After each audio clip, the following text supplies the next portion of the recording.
बिस्मिल्लाहिर्रहमानिर्रहीम। आज हम वॉलेंटी नॉन फिट इंजरिया पढ़ने जा रहे हैं, यानी लीव्स एंड लाइसेंस।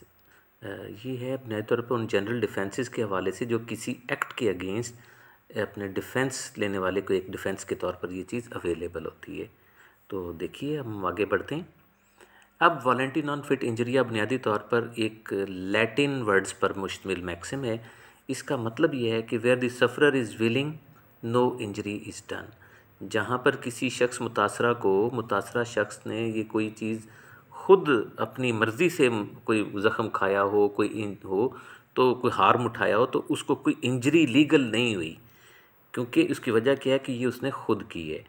अब आप कोई ज़ख़म जौन सा है या कोई जौन सा है हार्म जो है वो आप बर्दाश्त करते हो, और इसकी वजह ये थी कि इसको आपने विलिंगली किया, वॉलंटरीली किया, तो आप इसके अगेंस्ट किसी भी किस्म की रेमेडी नहीं रखते हो टॉर्ट्स में। उसकी वजह क्या है कि इसमें आपकी अपनी विलिंगनेस शामिल है, आपकी अपनी मर्ज़ी शामिल है।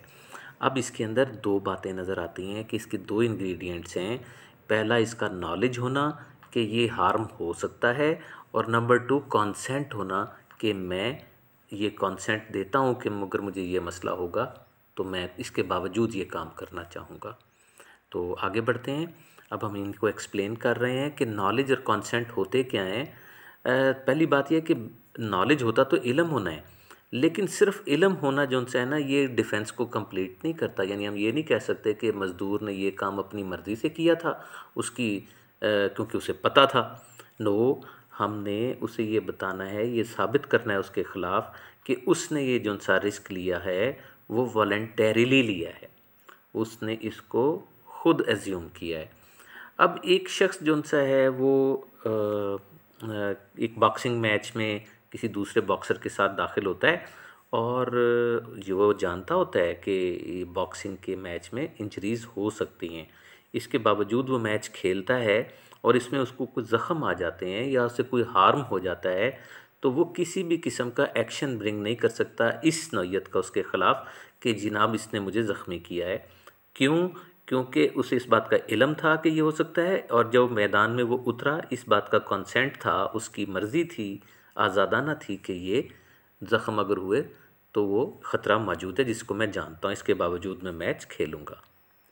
तो अब कंसेंट जौन सी है ये फ्री होनी चाहिए। मेयर कंसेंट जौन सी है ये मतलब इसकी कुछ क्वालिफ़िकेशंस हैं।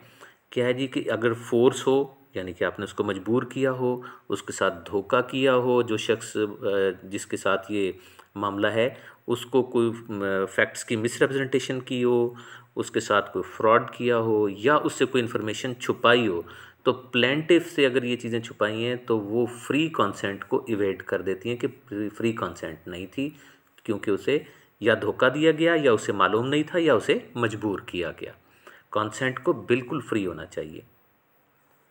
अब हम एप्लीकेशंस देखते हैं इस मैक्सिम की दो तरह से इम्प्लीकेशन है। पहला है कि ये क्या है, फर्स्टली टू द एक्ट उसको अप्लाई होगा, firstly to the act done intentionally and it would have been a tort otherwise. एक ऐसा काम जो कि करने वाले ने किया और जानबूझकर किया, तो ऐसा करने से अगर ये मैक्सिम उस पर अप्लाई ना हो तो ये टॉर्ट हो।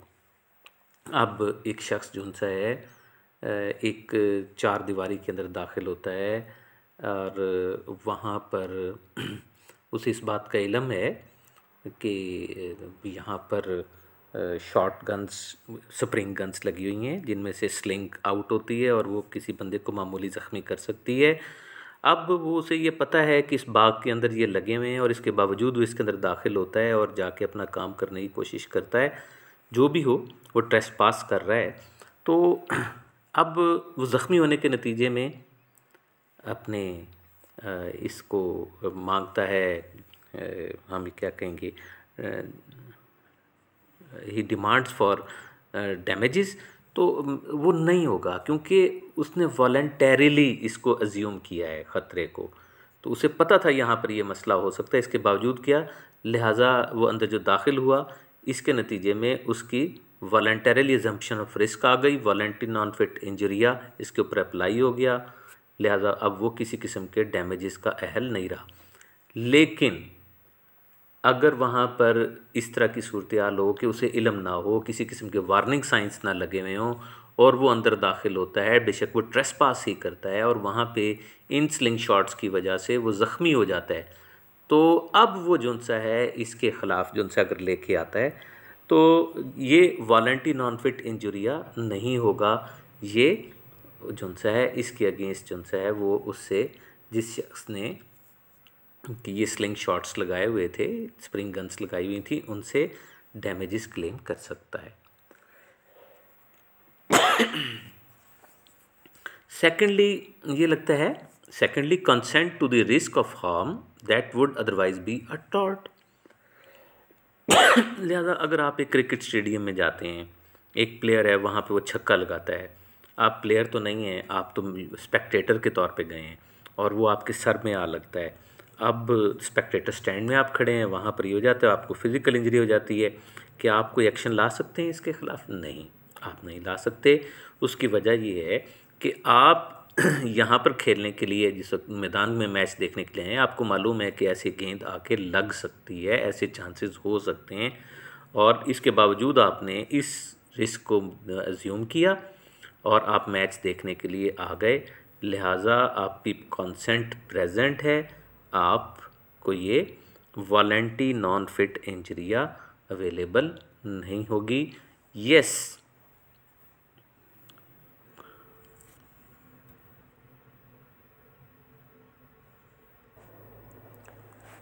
अगर आपने ये रिस्क जोन सा है वहाँ पर ना लिया होता, मिसाल के तौर पर आप अगर कहीं बाज़ार में जा रहे हैं, किसी रास्ते में जा रहे हैं और वहाँ पे बच्चों ने क्रिकेट खेल रहे हैं, लोग क्रिकेट खेल रहे हैं, उनकी बॉल से आप ज़ख्मी होते तो ये एक टॉर्ट होता, क्योंकि अब रिस्क आपने एज्यूम नहीं किया, वॉलंटरी नॉन फिट इंजरी इधर नहीं आता, तो ये हमने यहाँ तक इस चीज़ को अप्लाई कर लिया। अब इससे आगे बढ़ते हैं। Limitations to the application of maxim. देखिए, अगर कोई इलीगल एक्ट हो तो वो किसी सूरत भी उस पर ये voluntary non fit injury apply नहीं हो सकता। लिहाजा अगर आप ये आपस में फ़ैसला करते हैं कि आए हम नंगी तलवारों से फेंसेस खेलेंगे, तलवारबाजी करेंगे, या आप नंगे हाथों से बग़ैर ग्लव्स पहने बॉक्सिंग मैचेस खेलना शुरू कर दें और ऐसे में किसी को ज़ख्मी हो, तो जो ये जो है ये इलीगल फ़ाइट्स हैं। इसकी वजह से आपको जो वो शख्स जो कि ज़ख्मी होगा वो आपके ख़िलाफ़ डैमेजेस ला सकता है। आप कतन ये बात नहीं कह सकते कि जी वो इसके ऊपर वॉलंटरी नॉन फिट इंजुरिया आती है, मेरा डिफेंस इसमें वॉलंटरी नॉन फिट इंजुरिया बनता है। नो, बिल्कुल नहीं बनता। सेकेंडली, एक शख्स है जिसे आपने जिनसे स्टैचुरी ड्यूटी है, अब बतौर एम्प्लॉयर आपकी एक ड्यूटी है कि आप ये काम करें और ये सिक्योरिटीज़ प्रोवाइड करें अपने एम्प्लॉई को, ताकि वो ये काम कर सके। मिसाल के तौर पर आपके ऊपर ज़िम्मेदारी है कि उसे एक हेलमेट प्रोवाइड करें ताकि वो फील्ड एरिया में जा रहा है तो वो किसी किस्म की चीज़ उसके सर पे गिरे तो उसके ज़ख्म से बच सके। अब आपने वो स्टैचुरी ड्यूटी पूरी नहीं की और आप कहें जी ये तो इसे पता था कि इस इलाके में इस किस्म के ज़ख्म हो जाते हैं, तो अगर तो ये वॉलंटियर नॉन फिट इंजरी इस वजह से आपको अवेलेबल नहीं है कि आपने जो चीज़ें उसे प्रोवाइड करना थी वो अपने लॉ के तहत प्रोवाइड करना थी, वो आपने प्रोवाइड नहीं की। तीसरी बात ये है कि ये बात ज़रूर है कि अगर ये ब्रीच ऑफ ड्यूटी जोन सी है, ये जोन सी है एम्प्लॉयर की बजाय एम्प्लॉई की जानिब से ख़ुद है, तो फिर ये अप्लाई नहीं होगा। आगे चल रहे हैं। रेस्क्यू के मामलात के अंदर भी ये जोन सा है वॉलंटरी नॉन फिट इंजुरिया जो है ये डिफेंस के तौर पर अवेलेबल नहीं होता। मिसाल के तौर पर एक शख्स है, वो दूसरे शख्स के जोन सा है किसी ऐसे एक्ट के नतीजे में जो कि टॉर्शियस हो या गैर कानूनी हो और उसके नतीजे में तीसरे शख्स को जो कि जिसकी ज़िंदगी को ख़तरात हैं या किसी भी किस्म के ख़तरात हैं लाहक हैं, उस तीसरे शख्स को बचाने के लिए वो कोई एक्शन लेता है, उसको बचाने की कोशिश करता है, जिसके नतीजे में वो ख़ुद ज़ख्मी हो जाता है। तो अब वो जो सा दूसरा शख्स है वो कतन ये बात नहीं कह सकता कि पहले शख्स ने तीसरे शख्स को बचाने के लिए ख़तरा ख़ुद मोल लिया, लिहाजा वॉलंटरी नॉन फिट इंजरी इस पर लागू होता है। नो, उसका ये डिफेंस काबिल कबूल नहीं होगा।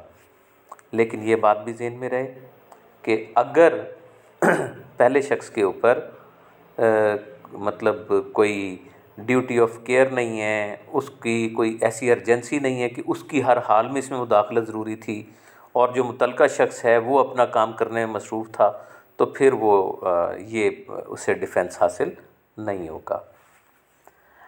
चौथी बात जो सी है नेगलिजेंस की है। ये मैक्सिम जो से है नेगलिजेंस के केसेस को भी कवर नहीं देता है। यानी इसका यूँ समझिए कि एक नौजवान बच्चा जो कि जिम्नास्टिक कर रहा था, जिम्नास्टिक के अंदर उसे घोड़े के ऊपर जंप करके जाना था, लेकिन हुआ क्या कि वो इसमें गिर गया, फंस गया। वो तो अब उसे उतरने के लिए जो है उसका जो ट्रेनर है उसने उसकी कोई ख़ास मदद ना की, जैसा कि उसे करना चाहिए थी, उसने उसकी मदद ही ना की।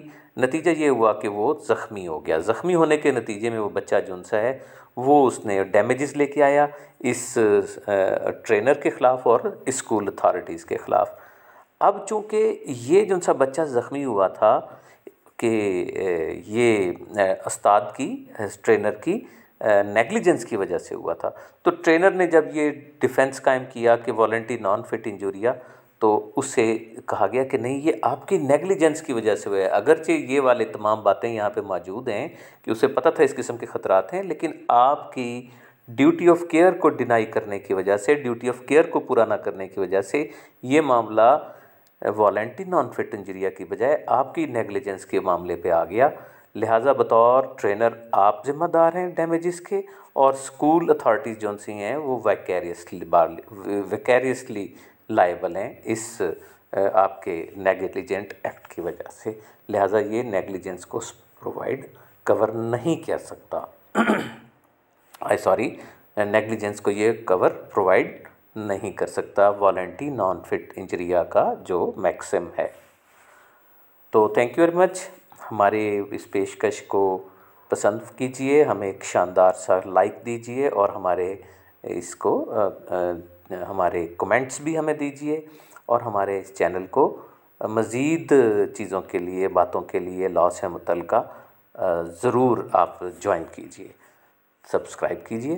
Thank you very much. अस्सलाम वालेकुम व रहमतुल्लाहि व बरकातुहू।